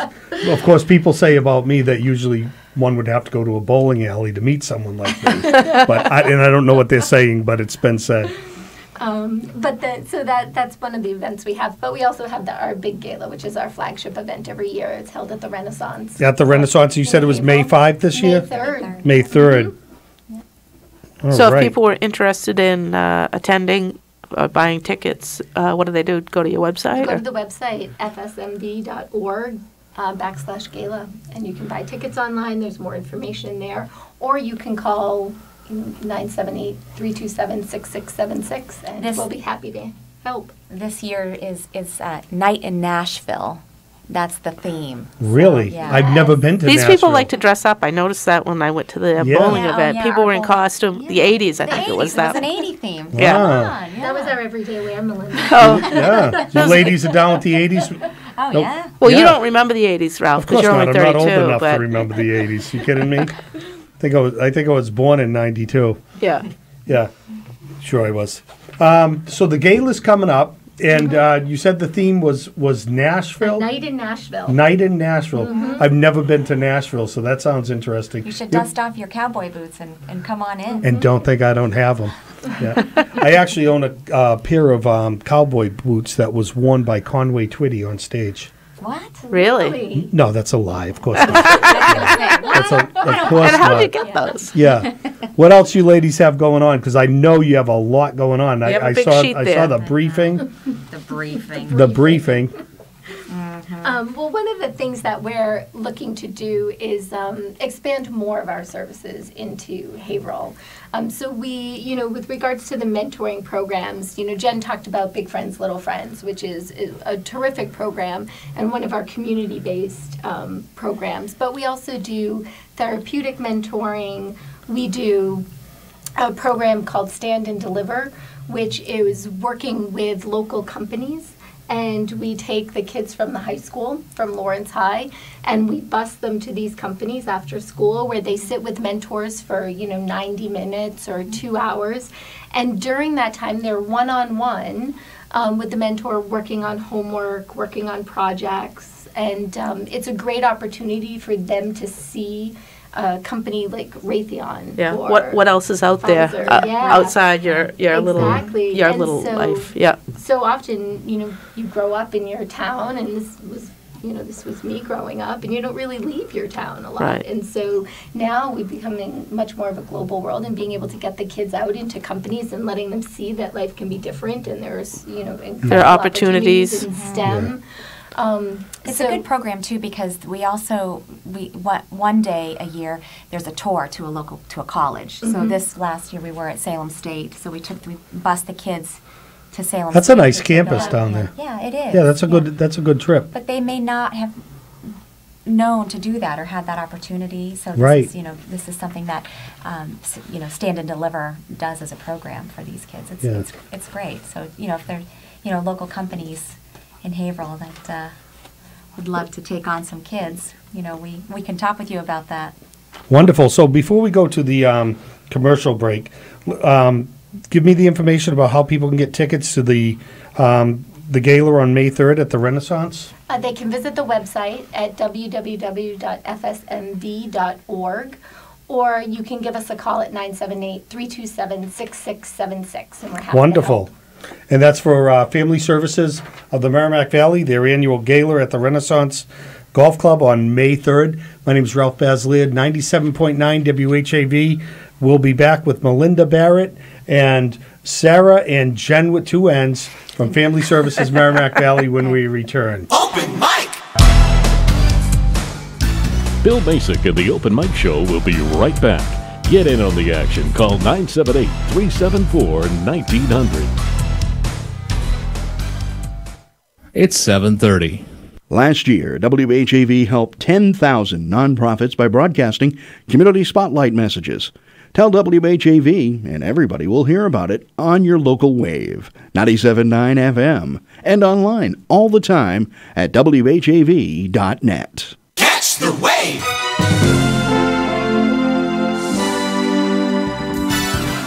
On air or online, 97.9 WHAV serves you. Twice an hour weekdays keep up to date with exclusive local news and weather. Find out about civic events on Community Spotlight every quarter hour. And better prepare with wave weather every 30 minutes. Mass Moments, Melinda's Garden Moment, Soundbeat, and Insight Daily complete the spectrum. Hear classic comedy and drama 7 nights a week at 10 p.m. and 1 a.m. Finally, a unique blend of rock and roll hits from the 60s, 70s, and 80s round out the entertainment. Stay with 97.9 WHAV, the only Haverhill-based news source. Wave weather!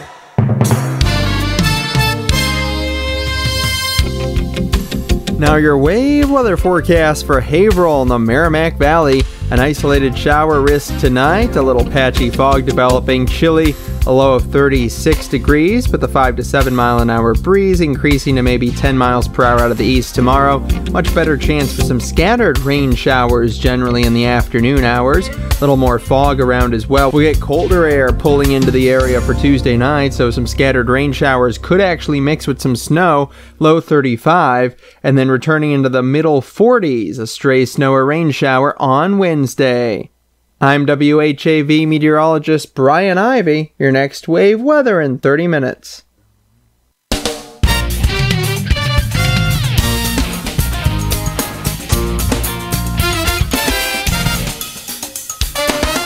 WHAV Open Mic.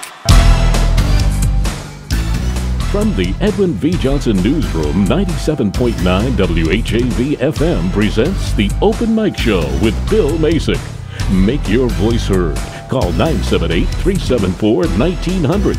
That's 978-374-1900. Good evening, welcome back to the Open Mic Show. I'm Ralph Basilier, and for Bill Masick, who's on assignment, my special co-host this week is City Councilor Melinda Barrett, and we're here tonight with Sarah and Jen from Family Services of Merrimack Valley, talking about all the good work they do. Before we get back to the ladies, a reminder that it is prom season.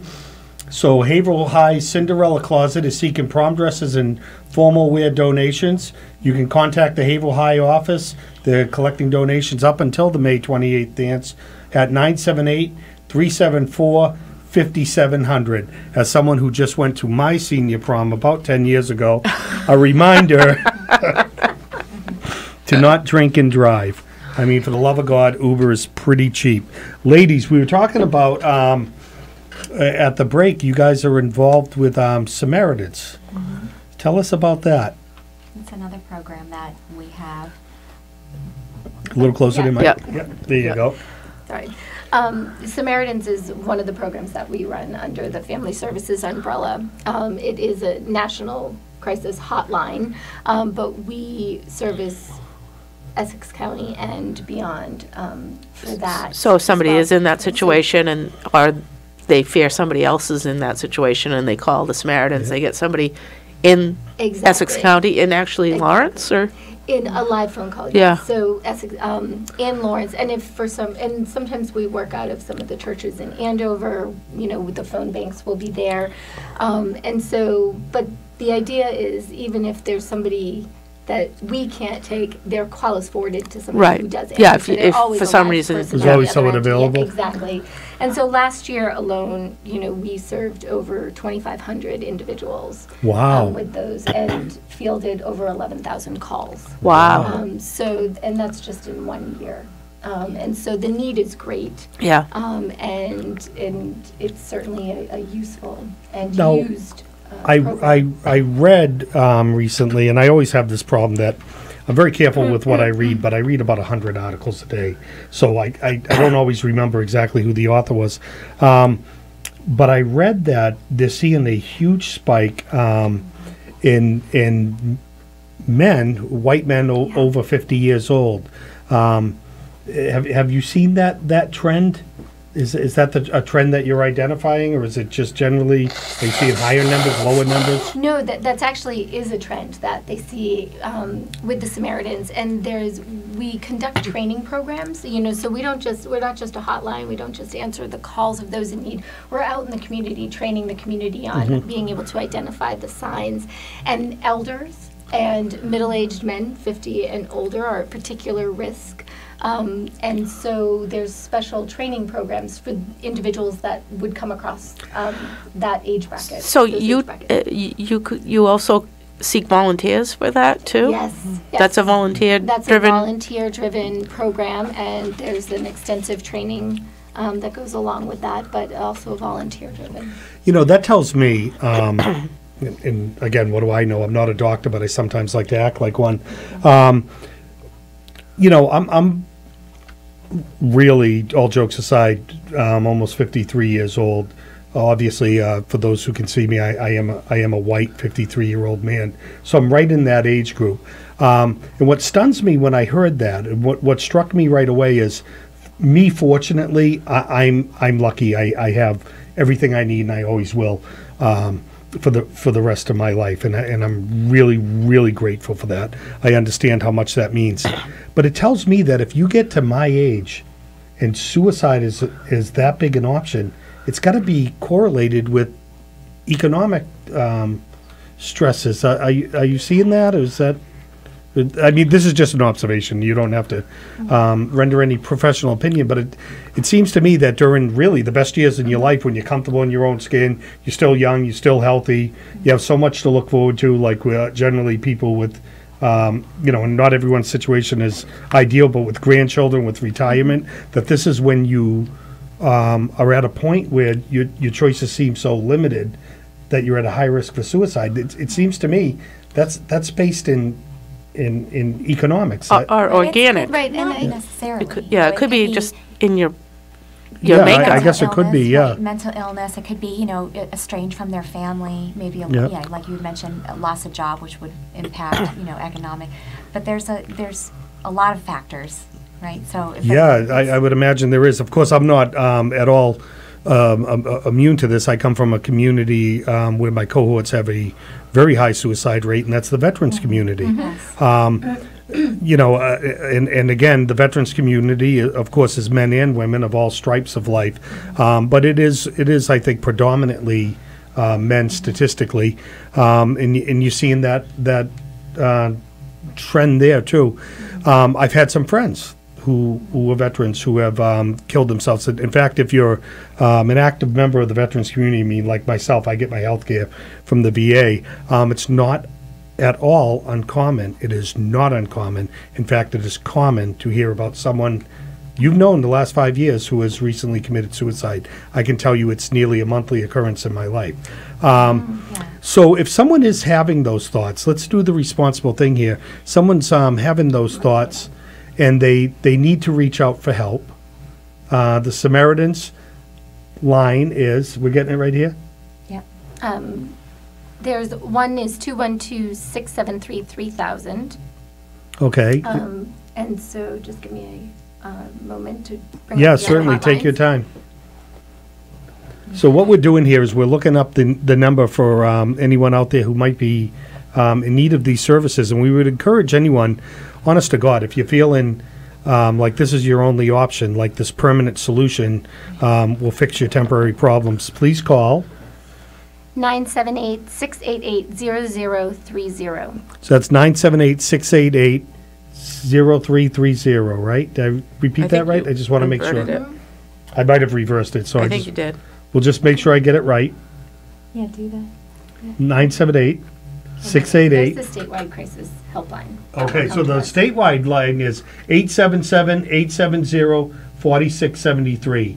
877-870-4673 is the Samaritan statewide crisis helpline. Please, if anyone is in need of talking to someone, if you're having that difficult conversation with yourself where your options seem limited, please reach out and call. Tell us more about your work with the Samaritans, please. Well, so we do walks too, that we coordinate. Debbie Helms, who's the Samaritans Director for Family Services, has been active with this for many years, many moons. Decades. Well, we'll just leave it at a while. And so she is passionate about this, and she tries to involve everyone in the walks, and she usually does the walk. The walk is usually in October. Okay. Yep. And so I think last year was the first year. I think they had it, or second year, and this will be the third. Okay, great. So there's more information on that. Beautiful. And if people are interested in working the hotline, they just go to your website? Go to the website or call the general number, that 327-6676 number, and we'll get them connected. Because you must have to have a lot of bodies to do a 24/7 Right. Yeah. call back. Yes. Yeah. Wow. Yeah. And the Samaritans also, aside from the crisis line, does run the workshops for suicide survivors or attempt survivors or what have you. So there's training, there's support groups, and there's the crisis hotline. So we're a local show, and I like to keep things local. But again, with the veterans thing, by the way, the veterans suicide prevention money allocated by Congress, signed by the president, has not been spent under the current VA administration. The money is sitting there while veterans are dying, and it hasn't been spent. That's all I'm going to say about that. That's enough. What else do you ladies have going on? Well, I think because you have a lot of programs at Family Services. That's the thing. We're over Family 20. Over 20. So let's talk about another one. Let's let people know what you do.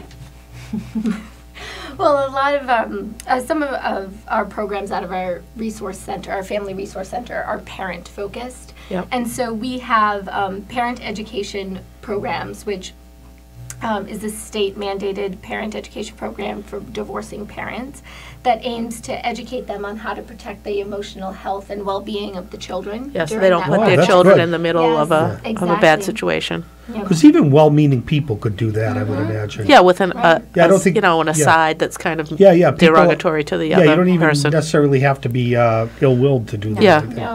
No, and we also have an 8-week program called Siempre Papa, which translates into 24/7 father.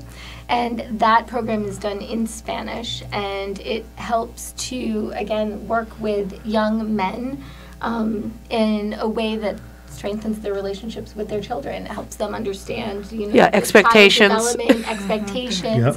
appropriate discipline, parenting. And the wonderful thing about this program is it's just not offered in the community. It's also offered at the farm. Right in Haverhill, and so they've done 2 or 3 cohorts there. There's always a waiting list to get into the program, which is a voluntary participation program there. And we also recently went to Middleton, so we'll be in Middleton jail running that program for the first time in the upcoming weeks. But that's a great opportunity for individuals who are re-entering into society and re-entering into a relationship with their children. To be able to start off. And a lot of times when a fellow goes to jail, the kids suffer. There's a real emotional and economic toll to that. So, I think the sooner that if someone's coming out and has this new skill set, especially someone who's highly motivated for change. I mean, I don't think people get to jail or, rehab programs or VA programs when they're on a winning streak. So if we can, teach people, that's really encouraging because I'm deeply disturbed with what I've read in the last year about the prison population, how we just, it's now known that we mass incarcerate. And so people do come out, and there are children that have to be dealt with. And so you give them the skill set so when they come out, they can kind of hit the ground running. Yeah, right. And do you know how many inmates you're currently working with? I think the cohort usually runs somewhere between 15 and 18 individuals. So, and yeah, I think so we've that- done 3 so far.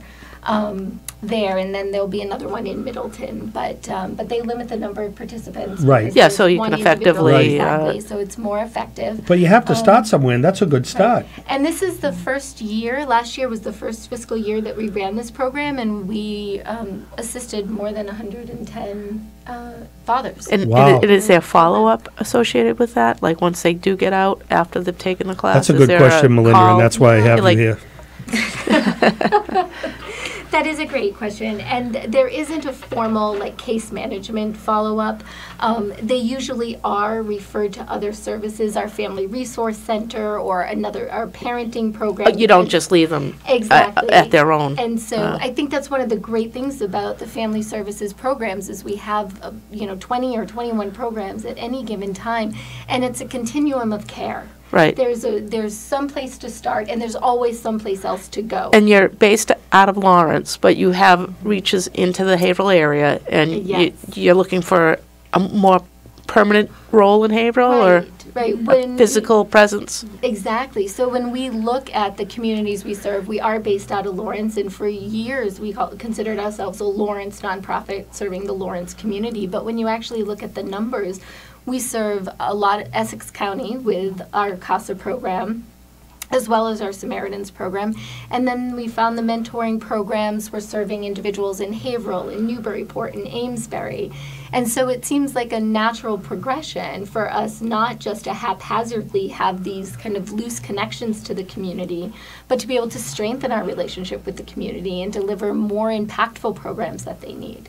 Right, because some of the programs you're going over here would benefit greatly, with even what Andy was saying, with literacy and expectations of for children and families, as far as teaching them the correct, the better way to proceed when they're trying to raise their children. Well, and just being able to offer them resources, Yeah, and services that help to help to get them there, to show help them the them- way. Yeah.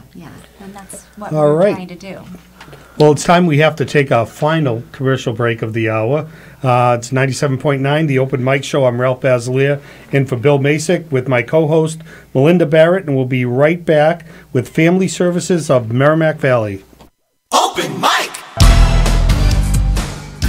Bill Masick and the Open Mic Show will be right back.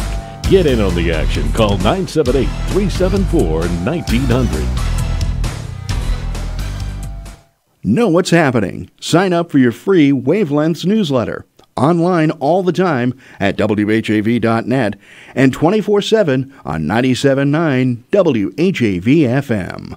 Hi, this is Tim Coco, WHAV President and General Manager, thanking you personally for staying tuned to WHAV's local information service. Special thanks to WHAV sponsors for helping to bring you all the latest local news and all of the Haverhill and Merrimack Valley happenings. That's what the only Haverhill-based news source is all about, serving the local public, you, within the sound of my voice. 97.9 WHAV-FM.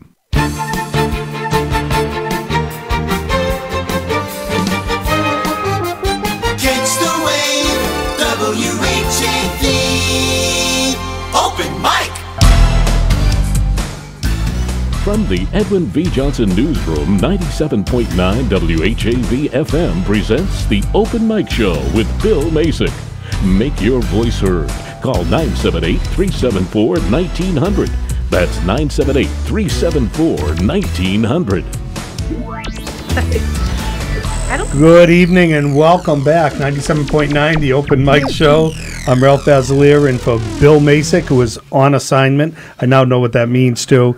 My co-host is City Councilor Melinda Barrett, and I'm here with our guests Jenny Ezell and Sarah Winslow from Family Services of Merrimack Valley. We've talked about the great work they do with the Big Friends, Little Friends mentoring program. We've talked about their work with fathers who are coming out of incarceration, and they help them learn to be a responsible parent. And we've also talked about the unfortunate topic of about suicide. They do suicide prevention. We have about 10 minutes left, ladies. I know you have to raise a lot of funds, and you have to get a lot of people on your side. So you got 4 microphones and 10 minutes. Here you go. Well, obviously we do have some grants that help us do our work, but as you know, we are having our gala, and this is a fundraising opportunity for us. A lot of it runs on donations, so this is our ask. Yeah, you know, and you get a lot of grant money. Do you get state or monies? Yes, we do. Yes. But there are reaches. You're trying to service a whole lot of different people here. You do a lot. 20, do a 20 lot. programs, 21 programs. So to do a program well, I'm sure you have a I'm lot of money. to tell you, expended. I want to circle back to something we talked about in the first segment, where you had some type of training for new parents, but you don't come at it just from the mother's side, but from the father's side too. I think that's incredibly important. I think somewhere we lost in our society the importance of fatherhood, and in saying that takes away nothing against the importance of motherhood. But somewhere along the line, we seem to have, when it comes to divorced homes, lost the importance of fatherhood. And I think in the reading I do in the last decade or so, we're starting to see some improvement in that regard. And certainly that's some of what you're doing. So you have the gala coming up, which is the theme again was? Night in Nashville. Night in Nashville. That's just fun to say. Say it, Melinda. Night in Nashville. Night in Nashville, May That's fun. 3rd. May 3rd, the gala at the Renaissance. And you get tickets online. FSMV. You should say that website. I don't have it here. FSMV.org. Wonderful. What else, ladies, do you have going on? You're recruiting volunteers. Right, and to your point about the importance of having strong male figures in the lives of the children, and especially the boys, that's one area where we always seem to have a need, is for mentors, for especially the Big Friends, Little Friends mentors, male mentors that can help us with this waiting list of 20. Right, and the difference you can make in that young boy's life, if you're out there, playing Fortnite instead of you can teach a kid how to play Fortnite. Yeah, exactly. Sure. It's an opportunity to I mean, the help out. statistics are through the roof as far as who stays in school, who less involved with alcohol and drugs, who it's just it's so tangible of a reach, of an effect. So I'll say it again. I'll say like I said before. I don't repeat myself, but I had a mentor when I was young. A young man, an adolescent, a teenager, made all the difference in the world. That and some teachers at school. I think I was like any other kid. My father, he didn't know anything till I turned 30 in my eyes. And the older I get, the smarter the old man was. But I had a neighbor who was a mentor, a very kind gentleman. He's gone now for a number of years. Named Jack O'Donnell, lived here in Bradford. His family's still here. I had some teachers who served as mentors to me, and it made all the difference in the world. I guess that leaves me a little surprised that there's a formal need for mentors, but I shouldn't be. The world's changing. Well, and I think you lose sight of it. I think that there are people who want to do it, but the awareness isn't there, or who to reach out to, who to contact. How do you involve yourself in helping out your local community? So that's why that's why I started with Melinda and doing these types of programs, just to get the word out, just to get the awareness out. Yeah, because I mean, if you tell 30 people you were in front of the exchange and you got somebody to sign up from that group. Well, that's worth it. So it's worth it. So I'm out there. I'll be out and about. And I know I told you and I know it's through your program that one of my neighbor's children, the girl has a mentor. Actually, the boy does too. I'm now remembering. They have a mentor, and it's working out great for them.